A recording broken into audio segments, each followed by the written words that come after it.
Aleluya. Kuyamika kwa chifunjo mu nyumba ya Mulungu. Aleluya. Kwa inu akulu oyera mu nyumba ya Mulungu. Aleluya.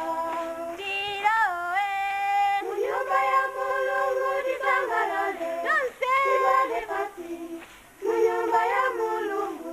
Aleluya. Ndirowe mu nyumba ya Mulungu titangalale. Tonse tibale pasi mu nyumba ya Mulungu.